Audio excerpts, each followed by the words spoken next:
Local volunteer firefighters are dealing with the loss of one of their own tonight. 29-year-old Ross Stang was killed last night in a motorcycle crash. KZI 9 News reporter Na Nguyen is live in the studio with how those who knew Stang are coping with the news. Na? Matt Stang was a volunteer firefighter with the Lane Fire Authority. His coworkers and close friends say his death is a terrible loss to the community. Staff at the Lane Fire Authority say it was a busy Monday night. They got 2 calls right around the same time, and one they didn't expect to hit so close to home. District 9 Medic 115 for a motorcycle accident, 24790 Bolton Hill Road. And when our first responder who got there, he was actually coming from home because he lives really close.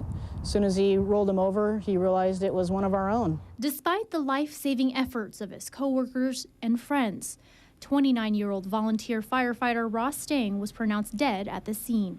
And it didn't take long for the news to reach his loved ones, who actually saw the motorcycle drive by, unaware it was someone they knew.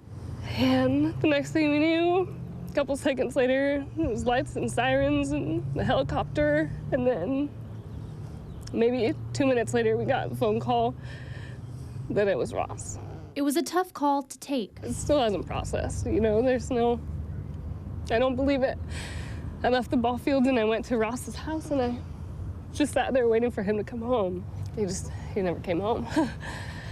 Today, the flag outside the station flew at half-staff in honor of a generous man they won't soon forget. He was the type of guy that would give his shirt off his back and he was always there for the community. He was happy and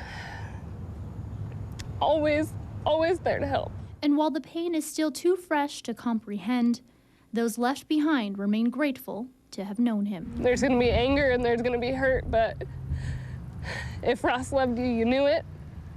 And I'm just thankful that he knew I loved him back. Stang leaves behind a young daughter. Memorial services are still being planned at this time. Live in the studio, Na Nguyen, KZI 9 News.